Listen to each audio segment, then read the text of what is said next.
கண்மணி serial மூலியமா ரசிகர்கள் மத்தியில ரொம்பவே பிரபலமானவங்க தான் நடிகை சாம்பவி அவர்கள். இவங்க சமீபத்தில இன்டர்வியூல ஒரு விஷயத்த ஷேர் பண்ணியிருக்காங்க. ஆக்சுவலா கண்மணியில இவங்களுக்கு கிடைச்ச ரீச்க்கு அப்புறம் தொடர்ந்து நிறைய தமிழ் சீரியல்ஸ்ல பண்ணுவாங்க, தமிழ் ப்ராஜெக்ட்ஸ் கமிட் ஆவாங்க அப்படின்ற மாரி ரசிகர்கள் எதிர்பார்த்தாங்க. பட் ஆனா ஆகல. ஸோ அத பத்தி அவங்க கிட்ட வந்து கேட்கக்குள்ள தெரியல என்னன்னு வந்து எனக்கு தெரியல. ப்ராஜெக்ட் சரியா அமையாததாலயா, இல்ல டைம் ஸ்கெட்யூல்ஸாலயா, இல்ல எதனாலன்னு வந்து எனக்கு தெரியல. நான் வந்து தெலுங்குல வந்து நான் அப்போ ப்ராஜெக்ட் பண்ணிகிட்டே தான் இருந்தேன் நான்.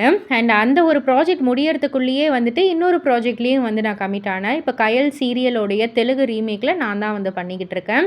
ஸோ நான் வந்து சும்மானு இது பண்ணாமல் எனக்கு பேக் டு பேக் வந்து ப்ராஜெக்ட்ஸில் நான் கமிட் ஆகிட்டு தான் இருக்கேன் பை காட்ஸ் கிரேஸ். அது வரைக்கும் எனக்கு சந்தோஷம்.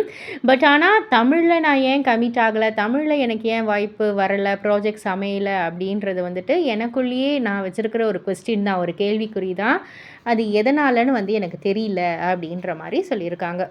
இதை பற்றி நீங்கள் என்ன நினைக்கிறீங்க? உங்களுடைய கருத்து என்ன அப்படின்றத கீழே உள்ள கமெண்ட் பாக்ஸில் குறிப்பிட்டு சொல்லுங்கள். மறக்காமல் சேனலை சப்ஸ்கிரைப் பண்ணி பக்கத்தில் உள்ள பெல் ஐக்கானை கிளிக் பண்ணிவிடுங்க.